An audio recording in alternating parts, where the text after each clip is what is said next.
Well, hey there, senior leader, and welcome to the Talent Sherpa podcast. This is where senior leaders come to rethink how human capital really works. I'm your host, Jackson Lynch, and today we're going to be tackling one of the most uncomfortable tensions in leadership right now. That's the collision between safety and performance in the workplace. Now, before we get started, let me ask you for a quick favor, could I? If you appreciate this podcast, please just take a moment and subscribe on your favorite platform. Leave a 5-star review and share it with a colleague. That is how the algorithm works, and that is how we keep the conversation growing. And if you have an HR team meeting coming up and you'd like me to join your team to talk about what we discuss on the podcast, please drop me a line. I am very excited about growing our function. All right, let's get into it. This is kind of an exciting one because just this last Friday, I had the privilege of joining Johnny Taylor, who's the CEO at SHRM, on stage at the Executive Network Visionaries Conference in Atlanta. In fact, Johnny and I kicked the whole darn thing off. And the conversation went straight to the heart of this issue. Johnny looked at me and asked, is work supposed to be a safe space? And here's the distinction that I made. There are actually two very different kinds of safe. The first safety is from harassment, bias, or retaliation. Let me be very clear. Those are non-negotiable. Every employee deserves that, and no leader can ever compromise on it. But we continue to use the word safety as if it means safe from accountability or safe from tough feedback, from uncomfortable conversations, or from high expectations. And that kind of safety doesn't exist at work. Work isn't about being protected from discomfort. It's about being challenged to perform. And the problem is that when leaders use the broad language of safety, employees start hearing something I think really dangerous.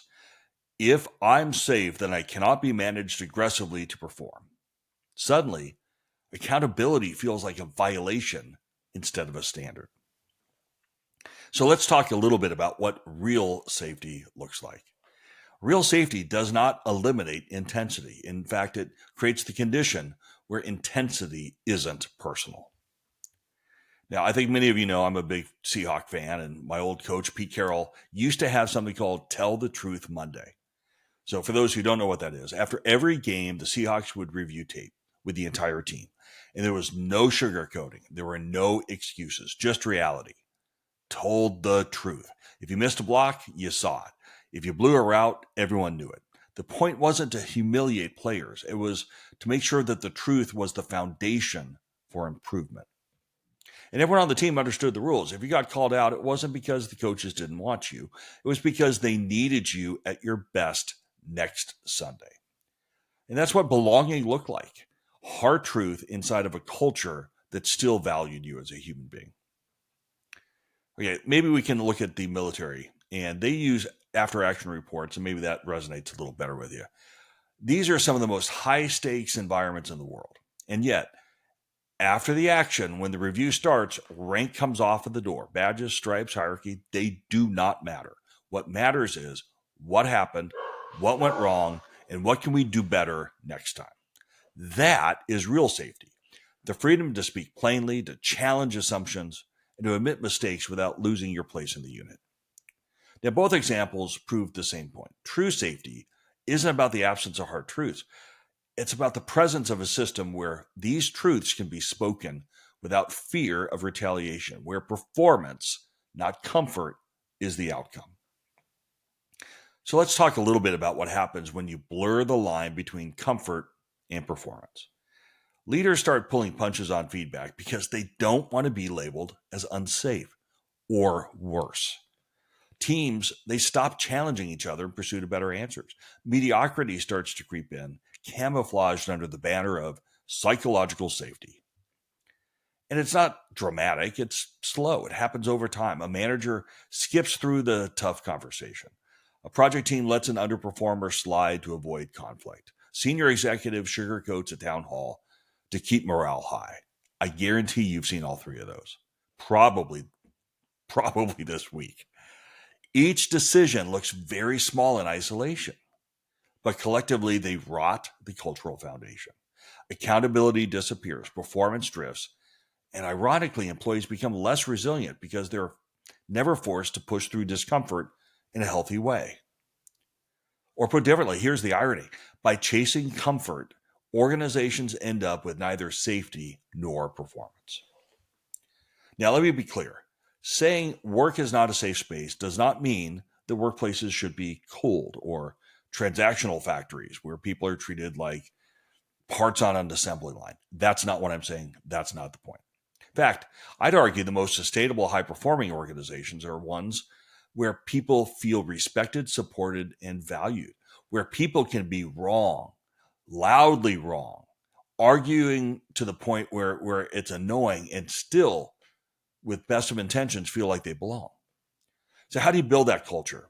And I'm talking about one that honors both the humanity and performance of it.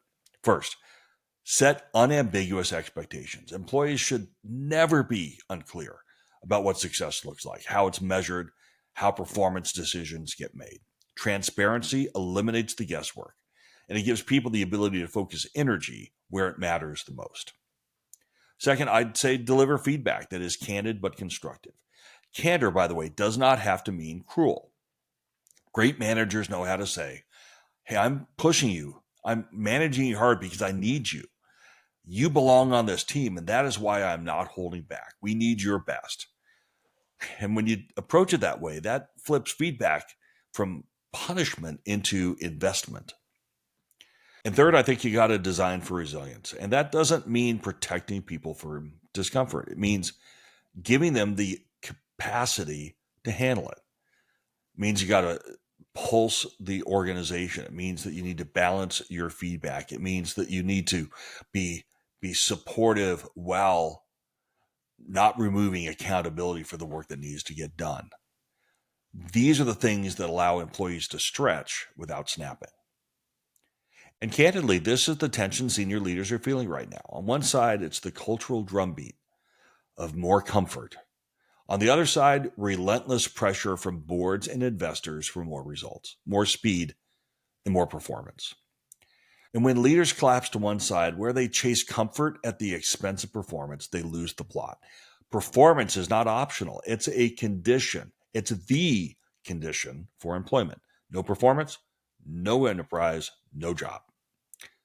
Safety in the true sense is not optional either. Fear, harassment, and inequality will destroy a company from the inside out. But conflating safety with comfort undermines both. So the only viable path forward is to hold both truths at once. Safety is defined as fairness and candor, and performance is defined as clear, uncompromising expectations. Alrighty, folks, let's land this plane. Here are the Talent Sherpa takeaways. Workplaces are not safe spaces in the social sense. They are performance spaces. True safety means fairness, respect, and the ability to speak without retaliation. Elevated slightly, it means individuals can argue an unpopular idea and still belong to the team. Safety does not mean insulation from accountability or discomfort. In fact, real safety depends on accountability. And the leaders who thrive will be the ones who sit in this tension, creating cultures where people feel respected and supported, but also held to clear, high standards, because that is where sustainable performance lives. So here's the question. Are you building a culture where people can disagree, defend their perspective, and still feel like they belong? Or are you defaulting to comfort at the cost of performance? Thank you so much for tuning into the Talent Sherpa podcast today. This is, of course, where senior leaders come to rethink how human capital really works. And I want to send a quick shout out to one of our favorite listeners. Hi, Jennifer. Thank you for being a part of the Talent Sherpa community. And if you enjoyed today's episode, again, please hit that like button, subscribe, share it with a colleague, leave us a review on your favorite platform, whether it's Apple Podcasts, Spotify, YouTube. We are ubiquitous. And if you're a CHRO wondering where to start your AI journey, don't forget to check out Scott's Propulsion AI. That's at www.getpropulsion.ai. That is transforming how smart companies turn HR insights into powerful outcomes. And if you're an emerging or brand new CHRO ready to accelerate your impact, head on over to mytalentsherpa.com. We have built resources specifically to help you navigate, elevate, and deliver results from day one. So until next time, raise the bar, drive performance, and keep on climbing.